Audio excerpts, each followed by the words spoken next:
네, 반갑습니다. 네, 방금 소개받은 성이고 형제라고 합니다. 네. 우리 앞에 우리 김용식 형제님, 우리 김상만 형제님이 잘생긴 분들 다음에 나오니까 좀 위축이 됩니다. 네, 오늘 미화 우리 자매님 간증 너무 잘 들었고요. 네, 한 달밖에 안 됐는데 이렇게 전도도 잘하고 하는 거 보면서 깜짝 놀랐어요. 이번 훈련생들의 수준이 상당히 높은 것 같아요. 여기는 BTC 지난번에 투 받았는데 또 정말 도전이 됩니다. 예, 다음에 훈련 간사 하시면 될 것 같아요. 예. 오늘 제목이 뭡니까?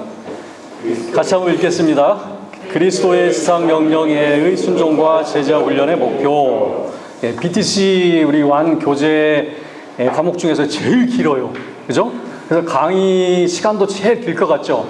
예, 좀 긴 편이긴 한데 최대한 엑기스만 짧게 전달하도록 하겠습니다. 저의 인기의 비결은 좀 늦게 시작해서 빨리 끝나는 거거든요. 자, 하여튼 이 그리스도의 지상명령의 순종과 이 제자훈련의 목표, 이 두 개의 그 주제가 있는데 이게 서로 좀 연관이 있는 것 같죠? 어떤 연관이 있을지 궁금하지 않아요? 억지로 궁금한 것 같아요. 자, 궁금하면 500원입니다. 하여튼 궁금한 마음을 가지고 한번 시작해 보겠습니다. 먼저 제 이름을 한번 소개해 드릴게요. 제가 좀 평범하기 때문에 이름이 좀 특이해서 저는 감사한 것 같습니다. 성이에요. 이름이 이구공. 제 이름에 대해서 너무 불만이 많았어요. 그래서 초등학교 때는 2918. 아이들이 얼마나 놀렸는지 좀 상처를 받았습니다. 중학교, 고등학교 올라가니까 괜찮을 것 같았는데 혹시 형이 19? 동생이 39? 아니야? 하면서 또 놀리더라고요. 이제 직장 들어가서 괜찮을 줄 알았는데 어떤 분이 당신은 어떻게 성이 군지는 알겠는데 이름이 뭐야? 그러면서 직장에 그 성이 구씨인 분이 계셨어요. 구자경 씨라고. 그분이 저를 보면 어이 정씨, 그럼 다음에 정치령 할 때 꼭 연락할게. 그런데 아직까지 한 번도 연락을 안 주고 있어요. 그 정도로 아이가 이름이 너무 재미있어가지고 저는 이름이 어렸을 때 너무 싫었어요. 근데 이 지상명령의 순종 이런 강의를 또 맡아서 하다 보니까 이름을 묵상하다 보면 성자가 이룰 성자예요. 그죠? 이루는데 뭘 이루냐? 이 두 이자, 이 두 사람 동역의 원리, 성령님과 함께 동역자들과 함께 이루는 거예요. 어떻게?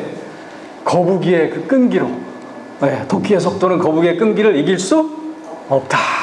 끈기 있게, 열매가 없어도 끈기 있게 우리가 함께 가면 주님의 지상명령 성취 이룰 수 있습니다. 아멘.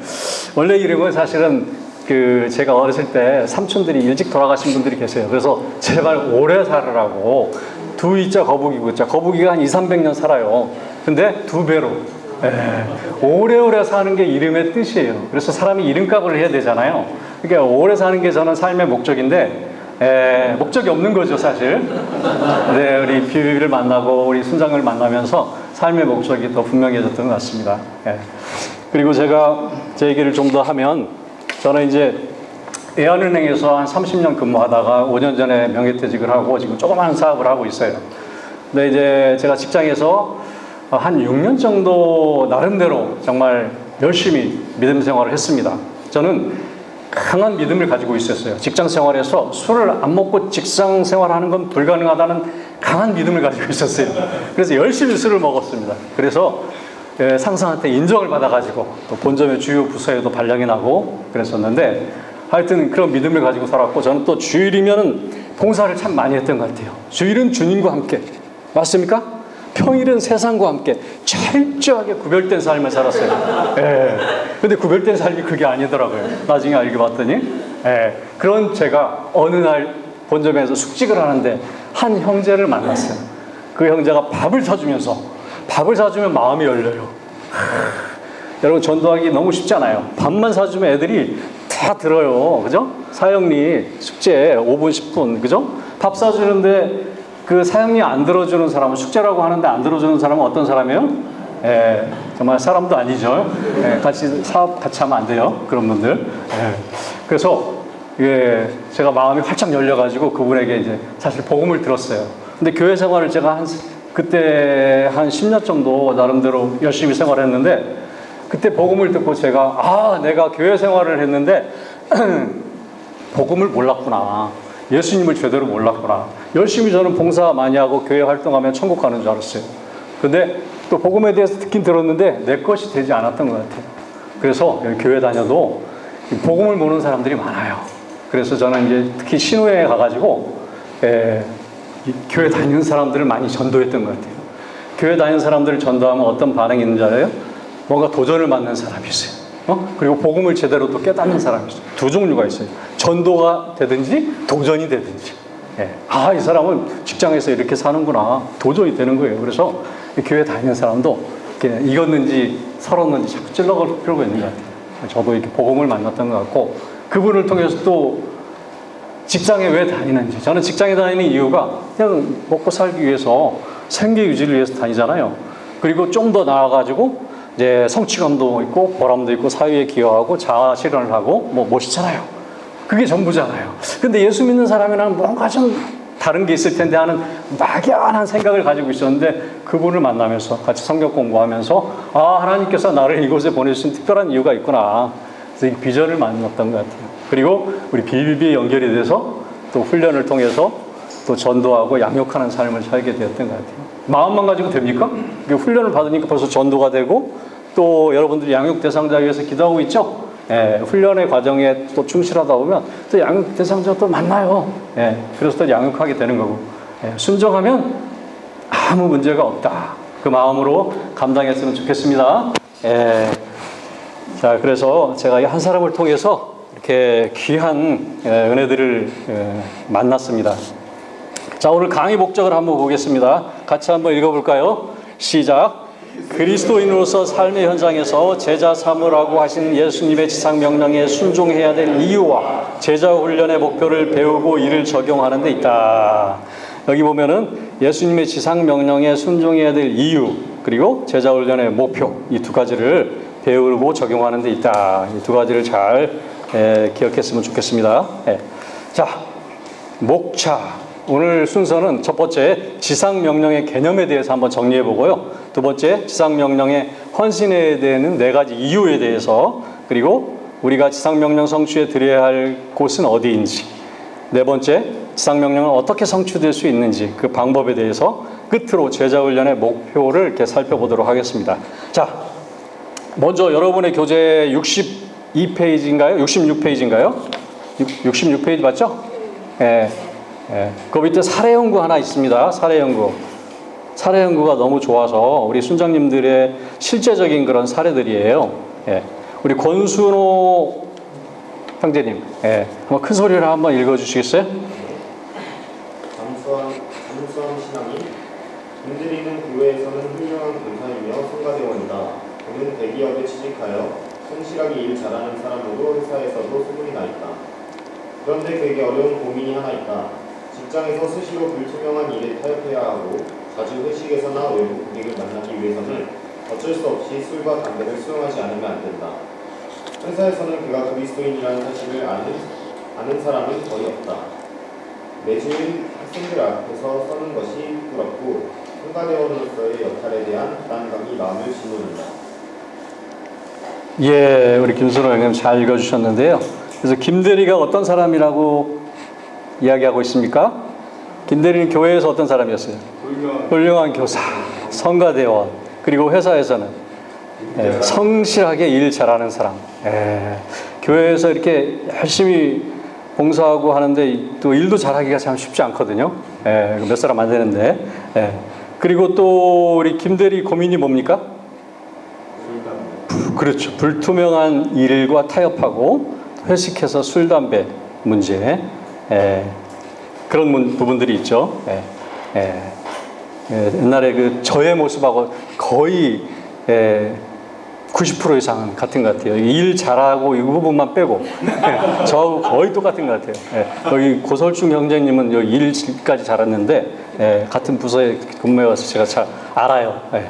저는 일 잘하는 건 빼고 진짜 똑같아요. 그래서 회사에서 그리스도라는 사실을 아는 사람도 없었대요. 자, 만일 당신이 김대리의 순장이라면 어떻게 도울까요? 그냥 읽은 김에 그냥 답까지 한번 해보시죠. 우리 형제님. 김대리의 순장이라면, 뭔가 멘토라면 이 김대리에게 어떻게 도움을 줄 수 있을까요?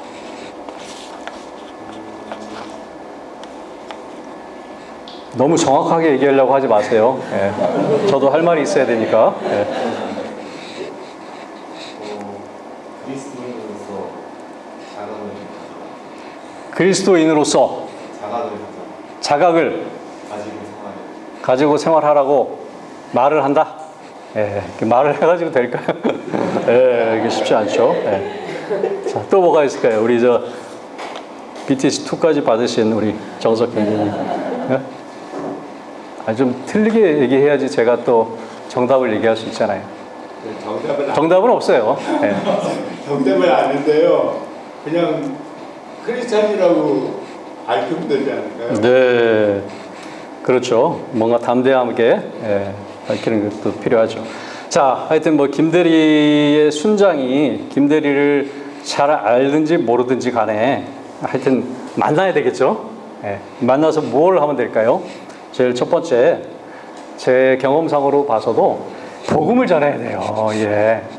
제대로 지금 복음에 대해서 얼마나 깨닫고 있는지, 알고 있는지, 예수님이 어떤 분인지, 복음을 전해야 돼요. 그래서 불신자는 전도가 되는 거고, 신자에게는 도전이 되는 거죠. 예. 그래서 뭔가 이게 성장에 대한 사모함, 뭐, 긍정적인 반응을 보일 때 어떻게 합니까? 1대1 양육 약속을 하는 거죠. 예? 밥을 사주면서. 예. 그래서 같이 말씀을 나누고 성장할 수 있도록 도와줘야죠. 예. 그리고 그 다음에 단계는 뭡니까? 또 거기까지 한 다음에 어떻게 해야 돼요? 우리 비전의 공동체, 또 믿음의 공동체인 이 BBB와 연결이 돼서 함께 성장할 수 있도록 도와야죠. 예. 예. 동의가 되십니까?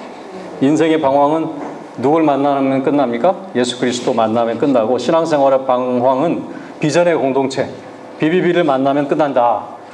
아멘입니까? 예. 오늘 강의 이걸로 끝 해도 되는데, 우리가 좀 더 이제 시간이 있으니까 다음 문제를 한번 살펴보도록 하겠습니다. 예. 자, 우리 지상명령 많이 들어봤죠? 우리 문혜빈 자매님, 지상명령이 그냥 사전적으로 무슨 뜻이에요? 지상명령, 그냥 우리 국어사전에서 찾으면. 땅에서 지켜야 하는. 그렇죠. 그렇게 얘기를 해야 제가 할 말이 있어요. 지자가 무슨 지자냐면 이를지, 다다랄지, 뭐 이렇게 도달할 지자예요. 땅 지자가 아니고, 그러니까 윗상. 그러니까 가장 높이 다다르는 최고의, 최상의 뭐 이런 뜻이에요. 그러니까 최고의 명령, 명령 중에 명령, 최상의 명령이라는 뜻입니다. 그러면 이제 성경적으로 지상명령은 뭐예요? 성경적으로, 자매님, 이렇게 사전적으로는 그랬는데 성경적으로는 예수님의 지상명령, 예수님의 최고의 명령을 얘기하는 거죠. 예수님께서 가장 중요하게 최고로 강조한 명령, 그게 바로 지상명령. 그래서 더 그레이트 커미션이라 그러죠, 영어로. 자, 너무 대답을 잘 해주셨어요. 그래서 제가 할 말이 있어서 너무 감사합니다. 자, 내용을 정리하면, 땅끝까지 이르러 모든 민족에게 복음을 전하고 제자를 삼으라는 그리스도의 최고의 명령. 자, 그리스도의 최고의 명령의 내용이 앞에 나와요. 뭐예요? 땅끝까지 이르러 모든 민족에게 복음을 전하고 제자를 삼으라. 여기까지가 예수 그리스도의 최고의 명령. 이게 지상 명령을 말씀하고 있는 거예요. 아셨죠? 자, 이걸 좀 더 풀어가지고 설명하면, 세상에 대한 하나님의 궁극적인 목적 뭐예요? 세계 복음화를 위해서 모든 나라에 제자들을 세워 그들로 하여금 복음을 확산시키고, 또 그들의 제자들이 세대에 걸쳐 같은 일을 계속할수록 돕는 것을 의미하는 거예요. 그러니까 제자들을 세워서 계속해서 복음을 전하고, 또 이게 제자들을 세워가면서 또 복음을 전하고, 이게 제자화 전략이에요. 이게 세계 복음화를 위한 제자화 전략. 이게 바로 예수님의 그 최고의 명령, 복음을 전하고 제자를 삼으라는 말. 이해가 되십니까? 자, 그렇다면 우리가 지상명령에 헌신하고 순종해야 되는 이유가 한 4가지 정도로 있어요. 같이 한번 살펴보면 첫 번째, 같이 한번 읽어볼까요? 시작. 예수 그리스도께서 가서 전하라고 명령하셨기 때문에. 그러니까 예수 그리스도의 가장 큰 명령이라고 그랬죠. 예? 명령 중에 명령. 예수님이 이 마태복음 28장 19, 20절 이 말씀이 이제 지상 명령의 근거가 되는 말씀이에요. 예. 너무 잘하는 말씀이지만 한 번 더 읽어볼까요? 시작. 그러므로 가서 모든 민족을 제자로 삼아 아버지와 아들과 성령의 이름으로 세례를 베풀고 내가 너에게 분부한 모든 것을 가르쳐 지키게 하라. 볼지어다 내가 세상 끝날까지 너희와 항상 함께 있으리라 하시리라. 자, 이 말씀은 예수님께서 어떤 상황에서 제자들에게 하신 말씀이라 그랬죠? 예수님이 공생애를 다 마치고 승천하시기 직전에 제자들을 모아놓고 마지막으로 당부한 말씀. 사람의 기준으로 하면 유언과도 같은 말씀. 그러니까 아무리 불효자도 유언은 지키려고 하잖아요. 부모님의 유언은 마찬가지. 정말 그리스도인이라면 예수님께서 그처럼 당부하신 이 유언을 무시하고 관심을 갖지 않는다면 문제가 있는 거죠.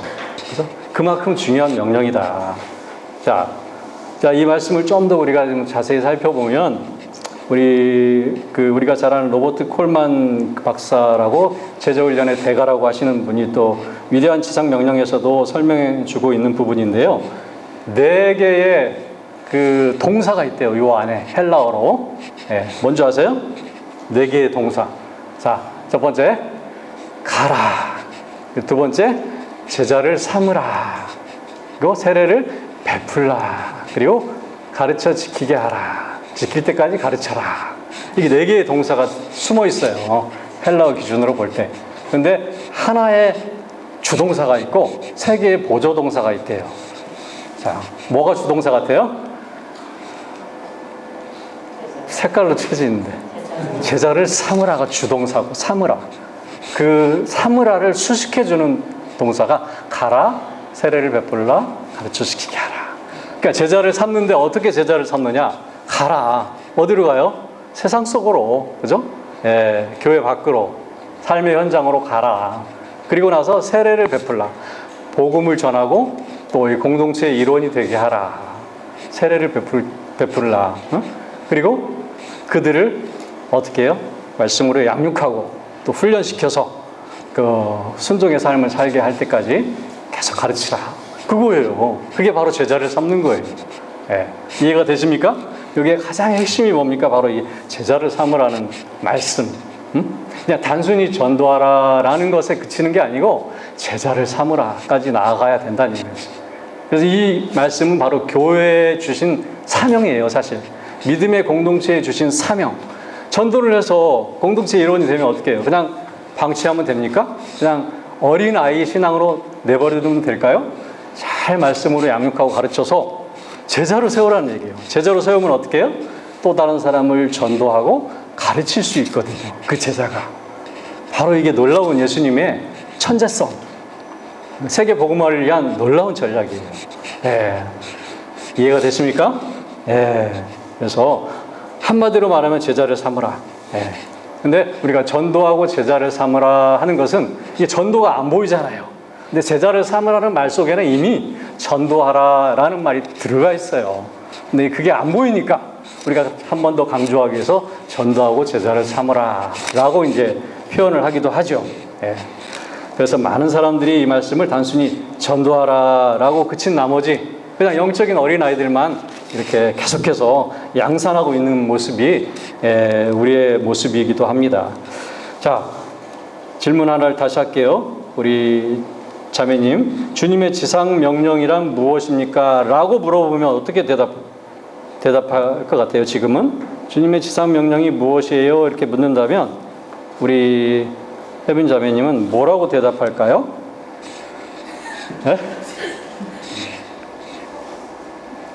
오늘 좀 배운 거 지금 복습하는 거예요? 정리하는 거예요? 하나님께서 우리에게 주신 최고의 최상의 명령으로 모든 민족에게 전도하고 제자를 삼으라 라는 것이다. 그죠? 딱 물어보면 예수님의 최고의 명령으로서 전도하고 제자를 삼으라는 것으로 근거가 되는 말씀은 마태복음 28장 19, 20절입니다. 라고 대답을 하면 100점. 시험 문제 좀 나올 때 참고하세요. 자, 두 번째, 우리가 지상명령에 순종해야 되는 두 번째 이유가 뭡니까? 같이 한번 읽겠습니다. 시작. 하나님의 가장 큰 관심사는 모든 사람이 구원받기를 원하신다는 것이다. 하나님의 가장 큰 관심사가 뭐예요? 모든 사람이 구원받기를 원하시는데, 바로 이제 하나님께서 이와 같이 지상 명령에 순종하는 사람들을 통해서 이 일을 하시는 거죠. 하나님의 가장 큰 관심사에 관심이 없다면 어떻게 되는 거예요? 어떤 사람인 것 같아요? 영적으로 뭔가 좀 관계가 문제가 있는 거죠. 또는 영적으로 아주 어린 아이라서 이 마음을, 관심사를 읽지를 못하는 거죠. 그죠? 원래 착한 자녀는 부모의 마음을 읽잖아요. 그죠? 또 훌륭한 도와주고 하는 이 상사의 마음을 읽잖아요. 뭐에 관심이 있을까? 그죠? 이 관심사, 하나님의 관심사. 여기에 이제 우리가 관심을 갖는 게 중요하다. 자, 탕자의 비유에서도 보면은 큰아들의 문제점이 뭐예요? 항상, 집에서 집안일만 열심히 하면은 본인이 아버지를 기쁘게 한다고 생각했어요. 근데 아버지의 관심이 뭐였어요? 바로 둘째가 돌아오는 것이었죠. 그게 바로 이제 아버지의 마음, 그 마음을 아는 사람, 그 사람이 바로 이제 제자다라고 볼 수가 있습니다. 예수 그리스도를 통해서는 아무도 구원받을 수 없기 때문에, 그래서 우리가 예수 그리스도를 전하고 또 이 말씀에 근거해서 또 훈련을 받고 또 복음을 전하기 위해 쓰는 거죠. 자, 우리가 불치병의 치료약을 알고 있는데 가만히 있다면 어떻게 돼요? 옆에 죽어가고 있는데, 그죠? 그건 정말 사람도 아니죠. 그런 것처럼 우리가 복음을 전하는 게 얼마나 중요한지 다시 한번 생각해 볼 수 있습니다. 자, 세 번째 같이 읽겠습니다. 시작. 지상명령은 예수님의 제자들에게 주어진 것으로서 구원받는 자는 제자의 삶을 통해 지상명령에 헌신하는 것이 당연하기 때문이다. 예수님의 제자라면 지상명령에 순종하는 것이 당연하다. 예수님을 따르는 사람들이 두 종류가 있죠. 누가복음 2장 23절에 보면 무리가 있고 또 누가 있어요? 제자들이 있어요.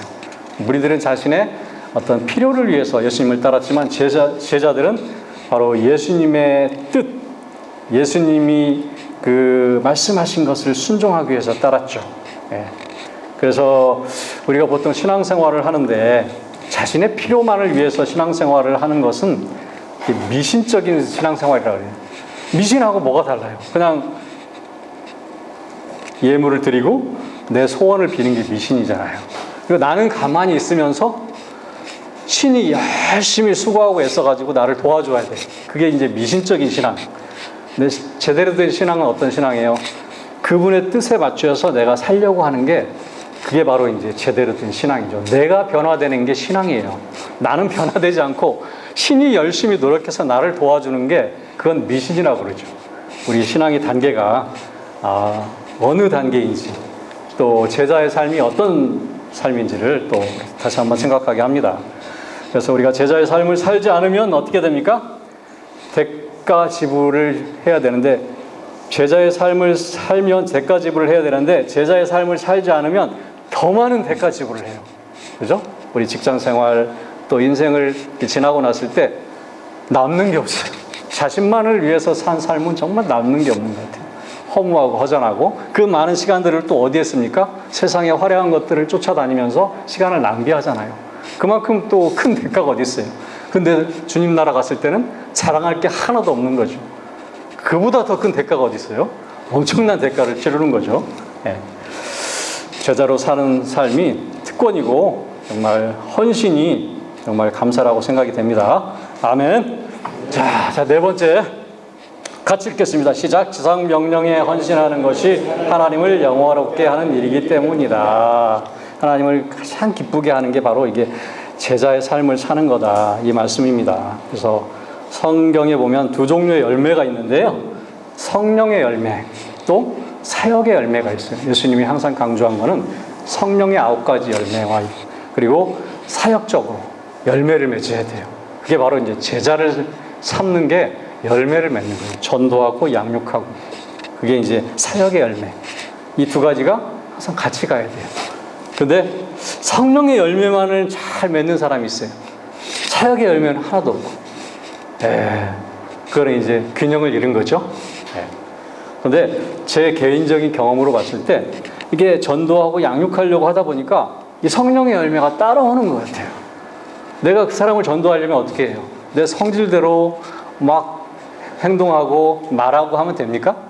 항상 내 내면을 또 새롭게 하고 인내하고 또 이렇게 기다리고 하다 보면 이 성령의 열매가 따라오는 것 같아요. 놀라운 그 원리가 있을 수가 있는 것 같아요.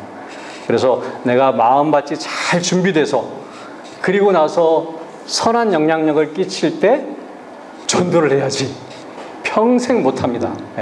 그죠? 내가 전도의 삶을 살 때 이 성령의 열매가 뒤따라온다는 사실을 꼭 믿었으면 좋겠습니다. 자, 우리가 4가지 그 원리들을 같이 한번 공부했는데, 자, 우리가 지상명 성취에 드려야 될 장소는 어디입니까? 장소. 같이 한번 읽겠습니다. 시작. 우리의 예루살렘은 다름 아닌 우리가 속해 있는 삶의 현장이다. 가정과 일터가 바로 지상명령 성취를 위해 드려야 할 곳이다. 우리의 선교지, 사역지가 바로 이 삶의 현장인 가정과 일터라는 것이죠. 이거를 잃어버리면 어떻게 돼요? 교회 안에서만 열심을 내고 교회 밖에서 직장에 와가지고는 어떻게 해요?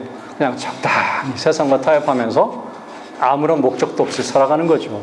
이 방향성을 잃어버려서 그런 거죠. 바로 이 삶의 현장이 우리의 선교지라는 거예요. 그래서 우리는 누가 되는 거예요? 삶의 현장이 선교지면 우리는 뭐예요? 누구예요? 아까 미화자매님도 얘기했듯이 일터 선교사. 그죠? 자, 옆에 사람하고 인사 한번 하시죠. 자, 선교사님 수고 많으십니다.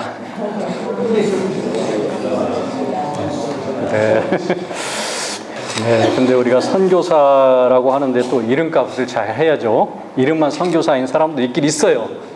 이름값을 합시다. 같이 다시 한번 이름값을 합시다. 자, 다음은 우리 지상명 성취 방법에 대해서 이제 살펴봐야 되는데, 그 사례 연구가 또 좋은 게 하나 있어요. 이 사례 연구 하나만 해도 사실 내용을 공부 안 해도 다 여기에 모여 있는 것 같습니다. 자, 사례 연구 2번. 몇 페이지입니까?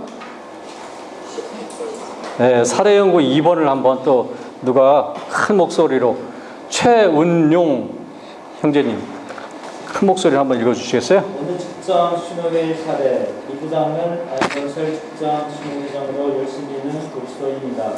그의 영향력이 매우 커서 매주 신호회 모일 때마다 수십 명의 신호회원들이 모여 예배를 드리며 하나님께 영광을 돌렸다. 그러다 어느 날 이 부장에게 명예 퇴직 통보가 전달되었다. 이 부장이 회사를 명예 퇴직하고 아이건설 신우회에 참석하는 사람들은 점점 줄어들기 시작했고 급기야는 신우회가 없어지고 말았다. 네, 잘 읽었습니다. 우리 자 계속해서 이 부장이 어떤 사람이에요? 직장에서 신우회장이고 또 열심히 있는 그리스도인. 그리고 이 부장이 또 영향력도 엄청 컸어요. 근데 신우회와 또 이 부장 개인에게 어떤 문제가 생겼습니까? 명예퇴직 통보를 받았고 또 나중에는 신우회 회원이 줄어들면서 또 급기야 신우회가 없어지고 말았어요. 자, 이런 사례들이 실제로 있습니다. 자, 그러면 이 부장이 이 직장 선교 사역에 있어서 무엇이 문제인가? 형제님, 뭐가 문제였던 것 같습니까?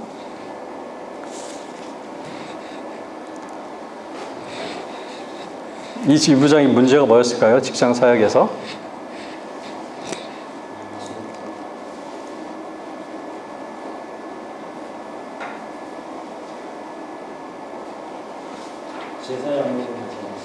제자 양육을 뭔가 이렇게 좀 비슷한 것 같죠? 감사합니다. 다시 한번 말씀드리면 같은 말이지만 자신을 대신할 다른 사람을 세우지 않았어요. 자신을 대신할 다른 사람, 핵심 제자가 없었어요. 내가 없어도 그 일을 계속해서 할 수 있는 그 사람을 세우지 않은 거죠, 결국은. 그죠? 예. 그래서 우리가 전도를 하고 또 우리가 함께 사역을 하는 것도 중요하지만 바로 자신을 대신할 사람, 직장에서 전도하고 또 사람을 세울 그 제자를 세우는 게 너무 중요하다. 그거를 이제 말씀하려고 하는 겁니다. 자, 오늘 보면은 6가지 지상 명령을 어떻게 성취할 수 있을 것인가, 6가지에 대해서 방법들이 나오는데요. 자, 방법에 대해서 제목만 한번 읽도록 하겠습니다. 자, 첫 번째 시작. 지상명령 성취의 주체이신 성령님의 도우심을 간구한다. 제일 먼저 성령님의 도우심을 간구하는 게 제일 중요합니다. 도우심 없이, 기도 없이 사역을 할 때 문제점이 뭐예요? 내 힘으로 하게 되는 거죠. 그래서 쉽게 지치고 포기합니다. 그죠? 결과가 좋으면 좀 우쭐해하고, 열매가 없거나 결과가 나쁘면 의기소침할 수가 있죠. 항상 양육 대상자를 위해서 지금 기도하고 있죠. 다음 두 번째 시작. 지상 명령은 주님께 헌신하는 사람들을 통해서 이루어질 수 있다는 사실을 확신한다. 주님께 헌신하는 사람들이 누구라고요? 제자들, 주님의 제자들을 통해서 이루어진다는 사실을 확신하고 있어야 돼요. 근데 누가 헌신할까요? 근데 바로 이렇게 은혜 받고 훈련 받은 사람, 그게 바로 이제 제자죠. 마음만 가지고 되는 게 아니고 은혜 받고 훈련 받아야 되죠. 자, 그래서 추수의 주인이 되신 하나님께 일꾼을 보내주시도록 계속해서 기도해야 돼요. 양육 대상자를 위해서 계속해서 기도 제목에 올려놓고 기도해야 된다.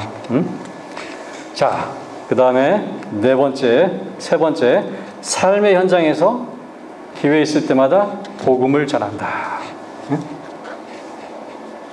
복음을 전할 때 가장 쉬운 방법이 뭐라 그랬죠? 밥만 사주면, 우리 직장 다니는 애들은 어떻게 밥만 사주면 이렇게 참 좋아해요. 마음이 열려. 그래서 참 숙제 도와달라 그러면 항상 잘 도와줬던 것 같아요. 숙제 도와주지 않는 사람은 앞으로 그 사람하고 거래를 사업을 하면 안 된다. 자, 그래서 그런 마음으로 열심을 냈으면 좋겠습니다. 자, 예수님께서 본을 보여주는 대로 일꾼을 선발하여 그들을 사람 낚는 어로 만드는 일에 집중한다. 그래서 한 사람을 세우기 위해서 우리가 집중해야 됩니다. 그리고 나아가서 네 번째 같이 읽어볼까요? 시작. 내가 속해 있는 일터를 하나님이 보신 선교지로 생각한다. 선교지로 확신해야 돼요. 그죠? 확신. 그래서 이 선교지로 생각하고 확신한다는 것이 너무 중요한 것 같아요. 그래서 제가 좋아하는 말 중에 큰 일을 먼저 해라. 작은 일은 저절로 해결될 것이다. 이게 누가 한 말이에요? 데일 카네기. 제 순원한테 물어봤더니 저 광명여고 화장실에 이 말이 써있대요. 큰 일을 먼저 해라. 작은 일은 저절로 해결될 것이다. 그래가지고 제가 한참 웃었는데, 이 목표를 우리가 높게 잡으면 작은 일은 저절로 해결된다는 거죠. 그죠? 우리가 선교주로 여기면 인간관계 갈등, 일에 대한 어려움, 이런 것들이 작아 보이고 쉽게 해결된다는 거예요. 아멘입니까? 항상 목표가 낮기 때문에, 그 문제에 연연하기 때문에 거기서 헤어나지 못하고 항상 우리가 시간을 낭비하는 경우가 많이 있죠. 자, 우리에게 주어진 직장인으로서의 역할을 예배의 일부로 받아들이고 맡겨진 일을 탁월하게 감당해야 된다. 탁월하게 감당하는 부분이 항상 저는 걸려요. 맡겨진 일을. 그래서 우리가 탁월하게는 못할지라도 정말 성실하게, 그죠? 최선을 다하는 게 더 중요한 것 같아요. 그래서 그랬을 때 또 탁월하게 하나님께서 인도해 주시고 또 결과를 책임져 주신다고 믿습니다. 자, 일도 그래서 우리는 성실하게 최선으로, 또 관계에 있어서도 화목해 하는 역할들을 잘 감당하는 게 또 선교사로서의 그런 삶의 자세죠. 자, 5번 시작. 내가 속한 일터를 떠나더라도 지상명령 성취가 지속될 수 있도록 핵심 제자를 양육한다. 이게 여기서 지금 말하는 제일 큰 핵심적인 내용입니다. 예, 복음의 확산의 고리가 단절되지 않도록. 그리고 여섯 번째, 시작. 하나님께서 세상 끝날까지 항상 함께 주실 것을 확신한다. 하나님께서 함께 하는 사람의 특징은 뭐예요? 처음보다 항상 끝이 아름다운 것 같아요. 예, 내 뜻대로 내 마음대로, 또 때로는 열매가 없어도 끝까지, 그죠? 예, 달려갈 수 있는 그 이유가 바로 주님께서 우리와 함께 하시기 때문에 큰 위로가 되는 거죠. 하나님께서 또 어떻게 나를 통해서 일하실지 기대하면서 끝까지 달려갈 수 있다고 생각합니다. 아멘. 자, 지금까지 6가지 방법을 살펴보았는데, 다음은 이제 제자훈련의 목표. 제자훈련의 목표. 여러분이 지금 받는 훈련이 무슨 훈련이에요? 제자훈련이에요. 제자훈련을 왜 받는지 목표예요, 이게. 자, 같이 한번 읽어보겠습니다. 시작. 하나님의 말씀에 순종하여 우리 세대 안에 그리스도의 지상 명령을 성취하도록 돕는데 적극적으로 참여하는 성령 충만한 그리스도의 운동을 일으켜가는 것이다. 바로 여기 지상 명령 성취를 돕도록 하기 위해서 적극적으로 참여하는 성령 충만한 우리 그리스도인들, 여러분들이 훈련을 받고 나서 이런 운동을 계속 일으켜 나가는 거예요. 전도하고 양육하는 삶을 통해서 지속적으로 이런 삶을 살아가는 게 바로 이제 이 제자훈련의 목표다, 이 말씀이죠. 이 제자훈련의 목표의 개념들을 또 하나하나 이렇게 키워드 중심으로 정리를 해놨어요. 제자훈련이란 하나님의 말씀과 당신 생애의 사랑과 능력과 믿음과 전도의 모범을 통해서 다른 사람을 가르치는 것이다. 제자훈련은 이게 단순한 지식적인 것이 아니고 뭐라고요? 삶의 모범을 통해서, 사역의 모범을 통해서 가르치는 거예요. 실제로 행할 수 있도록 시범을 보이고 또 실제로 그 경험을 쌓을 수 있도록 행동으로 보여주는 것이다. 그리고 두 번째, 하나님 말씀의 순종이란 뭡니까? 하나님과 다른 사람과 자신에 대한 매일매일의 반응에서 하나님 말씀의 명령과 원칙을 기꺼이 따르려는 마음, 자발적으로 기꺼이, 그죠? 여러분 훈련에 참여할 때 자발적으로 기꺼이 합니까? 억지로 마지못해서 지금 하고 있어요? 다 자발적으로 기꺼이 하고 있죠? 예? 표정이 어두운 사람이 좀 한두 사람 있는데, 바로 자발적으로 참여해야 됩니다. 예, 훈련 처음에 들어올 때 보면 막 순장이 훈련 가라 그래서 억지로 온 사람도 가끔 있던데, 훈련 받고 나면 또 변화되기도 하죠. 훈련을 또 막 2까지 받고 3까지 받고도 다시 1 받겠다고 자발적으로 오는 사람도 있어요. 대단하신 분이죠. 우리 형제님한테 박수 한번 주시죠. 이런 도전이 됩니다. 은혜가 되고. 자, 다음 세 번째는 뭡니까? 시작. 지상명령 성취를 돕도록 적극적으로 참여함. 지상명령 성취를 위해 자발적으로 선두에 나서는 것. 자발적으로 선두에 나서는 것. 그죠? 적극적으로 참여하는 사람은 어떤 사람이에요? 훈련에? 훈련을 점검 받을 때 보면 알아요. 점검 받을 때 막 마지막에 하려고 하는 사람이 자발적으로 선두에 나서는 사람일까요? 그러니까 잘 못해도 간사님 제가 먼저 점검 받겠습니다. 이런 사람, 응? 자발적으로 선두에 나서는 사람입니다. 아시겠어요? 이렇게 적극적으로 참여하는 사람은 한계가 없어요. 근데 소극적으로 참여하는 사람은 한계 없다. 그런 말이 있어요. 한계가 없는 사람이 되겠습니까? 한계 없는 사람이 되겠습니까? 적극적으로 남은 기간 동안 훈련에 참여하시기를 바랍니다. 자, 네 번째. 자, 성령 충만을 받음이란. 성령에 의해서 인도되고 그리스도인으로서 능력 있는 삶을 사는 것. 성령 충만을 위해서 여러분 기도하고 있죠? 유한한 내 힘이 아니고 위로부터 부어주시는 성령님의 도움으로 오늘도 또 끝나고 노방전도를 할 텐데 내 마음에 또 두려움과 또 망설이는 마음이 있다면 성령께서 충만케 하셔서 담대함을 달라고 또 이렇게 선포하며 나아갈 때 하나님께서 큰 은혜 주실 줄 믿습니다. 네, 끝으로 영적 운동을 일으키는 거예요. 또 다른 제자를 세워서 지속적으로 이루어가는 게 바로 이제 이 제자훈련의 목표다. 디모데후서 2장 2절 우리 영적 재생산 대표적인 구절인데 같이 한번 읽겠습니다. 시작. 또 내가 많은 증인 앞에서 내게 들은 바를 충성된 사람들에게 부탁하라. 그들이 또 다른 사람들을 가르칠 수 있으리라. 여기에 보면은 몇 종류의 사람이 나와요? 사도 바울이 디모데에게 당부한 말씀이죠. 내가 많은 증인 앞에서 디모데 네가 많은 증인 앞에서 내게 들은 말, 사도 바울에게 들은 바를 충성된 사람에 부탁하래요. 그러면 그들이 또 다른 사람들을 가르칠 수 있으리라. 바로 이게 영적 재생산의 원리, 영적 4세대, 이렇게 우리가 표현을 합니다. 여러분 훈련 이후에 이런 영적 4세대를 목표로 기도하기를 권면드립니다. 아멘. 자, 영적 재생산에 대한 개념을 좀 더 자세히 설명드리기 위해서 이 가법 번식과 승법 번식에 대한 개념이 있어요. 처음 들어보죠? 가법 번식은 이제 더할 가짜, 승법 번식은 곱할 승 돼가지고, 가법 번식은 쉽게 말하면 지도자가 영적으로 재생산하지 않고 전도만 하는 거예요. 전도만 열심히 하는 걸 우리가 가법 번식이라고 얘기를 합니다.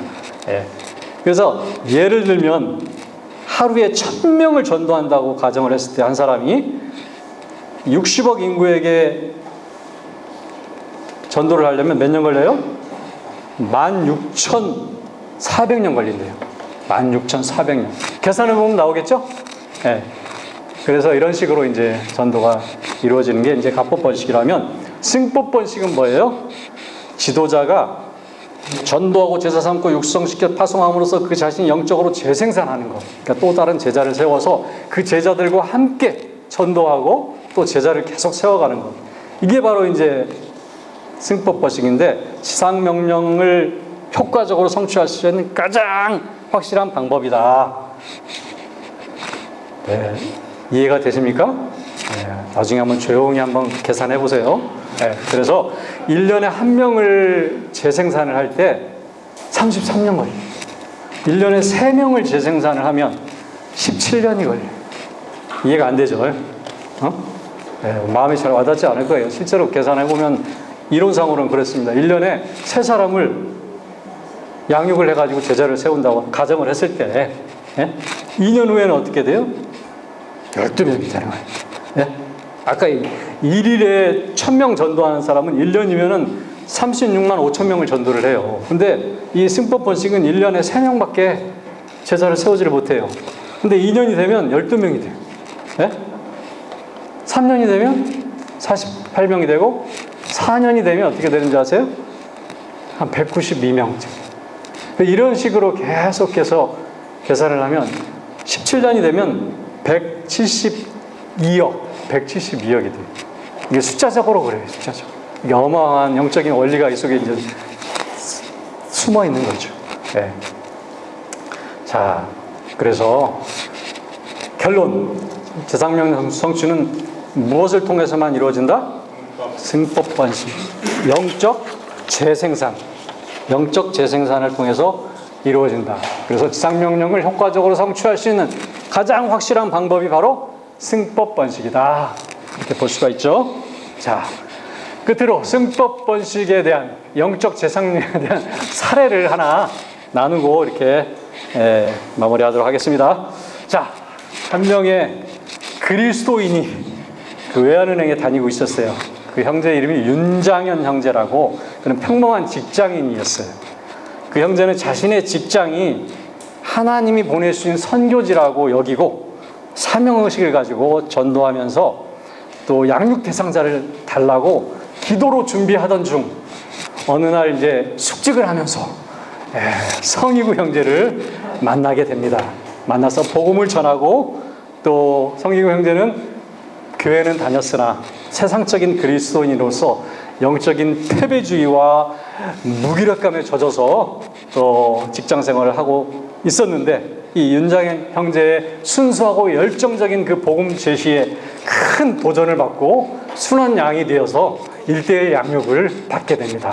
양육을 받으면서 또 비비 공동체에 연결이 되고, 또 훈련을 받고 양육을 받는 과정 속에 또 윤장현 형제는 또 숙직을 하면서 김정우 형제를 만나서 또 복음을 전하고 양육을 시작하게 됩니다. 또 학교 후배인 고설중 형제님을 만나가지고 또 양육을 하고 또 복음을 전하는 삶을 살게 됩니다. 그리고 성희구 형제가 또 훈련을 받는 동안에 또 계속해서 한정화 자매를 만나서 복음을 전해서 영향을 되고, 성희구 형제는 훈련 과정 속에서 또 같은 부서에 있는 신성호 형제 그리고 이석 형제들을 만나서 전도하고 양육을 하게 되었고, 또 김성수 형제를 만나서 계속해서 전도하고 양육하는 동안에 또 이석 형제는 유건영 형제를, 또 신성호 형제는 조현 형제를, 또 한정화 자매는 최성숙 자매를 만나서 복음을 전하는 삶을 살게 됩니다. 이렇게 성희구 형제가 또 성장하는 동안에 또 자연스럽게 영적 차세대가 이루어지는 것을 볼 수가 있었습니다. 이후에 각 형제들이 또 복음을 듣고 또 훈련을 받는 중에 많은 형제들이 지속적으로 세워지면서 또 외환은행 안에 많은 제자들이 세워져 갔음을 우리가 보게 되었습니다. 지금은 이 중에 이제 퇴직하신 분도 계셔서 또 일터 계시지만 일터 사역의 비전 가운데 함께 하면서 제자의 삶을 담당하고 있습니다. 네, 끝으로 적용점 찾기. 자, 1번 질문만 한번 옆 사람과 같이 나누면 좋을 것 같아요. 오늘 강의를 통해서 새롭게 깨달은 것은 무엇인가? 자, 옆에 사람하고 함께 뒤에 사람하고 나눠도 좋고, 잠깐 한 1분 시간을 드리겠습니다. 오늘 강의를 통해서 뭘 새롭게 좀 발견하고 깨달았는지, 적용할 게 무엇인지 한번 나누시겠어요?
네, 이제 바꿔가지고 나누세요. 이제 바꿔가지고 한 사람만 하지 마시고. 가장 힘든 일이요.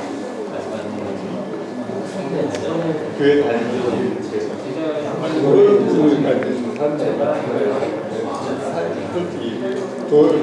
집에 와서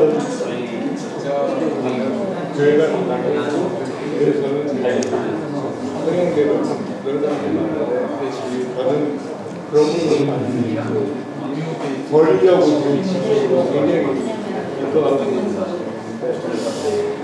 수영하는 게 좋은 것 같아요. 그래 복음을 보이는 분명히 아까처럼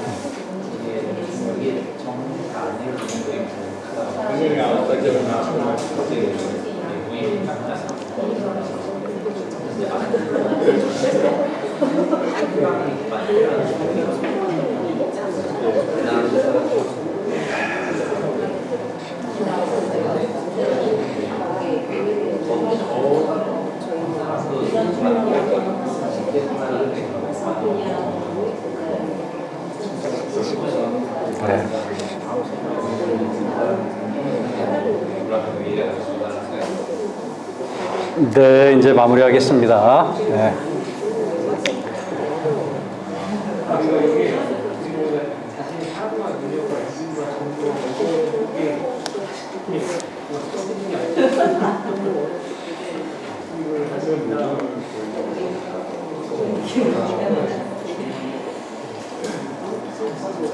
네.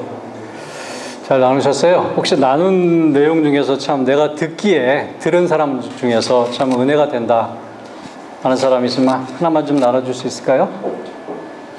질문이 있습니다.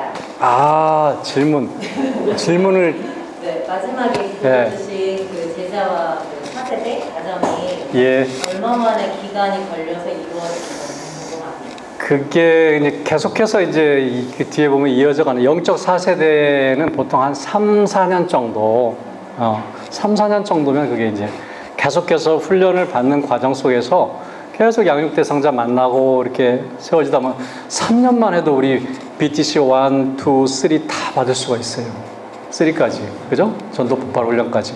그러니까 사실 저는 처음에 이제 윤장현 형제님을 만나고 나서 사실 교회 생활을 10년 정도 했지만 성경을 체계적으로 배우지 못해가지고 아는 게 너무 없었어요. 그래서 그분 만나면서 정말 궁금해한 것도 이렇게 질문하면서 제가 성경의 기초부터 이렇게 배웠던 것 같아요. 그러면서 이제 훈련을 받게 되었고, 훈련을 받을 때 제가 본점에 보통 오면 한 3년 정도 있다가 또 지점으로 발령이 나요. 그래서 내가 3년 있는 동안에 이 BBB에서 하는 훈련을 다 받아야지 이렇게 목표를 사실 세웠어요. 그래가지고 교회에서도 써먹고 또 이렇게 직장에서도 이렇게 살아야지 이렇게 목표를 딱 세우니까 모든 훈련을 3년 이내에 다 받게 되더라고요. 전도 폭발 훈련까지 거의 1, 2, 3단계 해가지고 그래서 자연스럽게 훈련이 이어지면서 계속해서 양육 대상자가 지속적으로 세워졌던 것 같아요. 예. 그게 이제 비결이었다면 이제 비결이라고 볼 수가 있죠.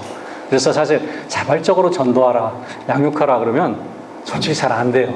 훈련이라는 시스템 안에서 나 자신을 계속해서 훈련시키면서 또 목표를 가지고 나갈 때 정말 집중력 있게 밀도 있게 제자들을 세워갈 수 있었던 것 같습니다. 예. 자, 도움이 되었습니까? 예. 네. 혹시 아까 제가 한 질문에 대해서 나눠주실 분? 네. 자매님 한번 나눠주시죠. 앞에. 제일 앞에 있는 분이 공부를 제일 잘하는 분이 원래 제일 앞에 앉거든요. 뭘 나누셨어요? 저 형제님이? 선생님이 영적 재생산을 위해서는 본인이 탈모범이 돼야 된다고 말씀하셨어요. 예. 좀 중요하다고 생각하신다고 말씀하셨어요. 모범이 돼야 된다? 네, 본인이 스스로가 영적 재생산을 위한 그렇지. 성령 충만함으로 예. 성령의 양까지 열매를 맺을 수 있는 그런 후본이 돼야 된다고 말씀하셨어요. 계속해서 성령의 열매를 맺고 또 사역의 열매를 맺어가는 본이 돼야 되겠죠. 예. 훌륭한 말씀을 해주셨군요. 예, 감사합니다. 예. 자, 그 정도 하시고 예, 제가 마무리 하겠습니다. 여기 보시면 제가 좋아하는 그 문구가 있어서 여러분이 그 신앙인을 읽으시고 제가 종교인을 읽도록 하겠습니다. 한 구절씩 교독하겠습니다. 종교인은 큰일을 하려고 애쓴다. 신앙인을 한 사람을 세우기 위해 애쓴다. 종교인은 하나님을 내 편으로 만들기 위해 힘쓴다. 신앙인은 자신이 하나님을 하기 위해 힘쓴다. 종교인은 자신의 신념으로 살아간다. 신앙인은 하나님의 뜻을 부르며 살아간다. 종교인은 부흥을 교인 수가 많아지는 것이라고 생각한다. 신앙인은 부흥을 내가 죽어져 드는 것이라고 생각한다. 종교인은 날이 갈수록 종교 전문가가 되어간다. 신앙인은 날이 갈수록 열매를 맺어간다. 네, 모두 이런 신앙인이 되었으면 좋겠습니다. 네, 기도하겠습니다.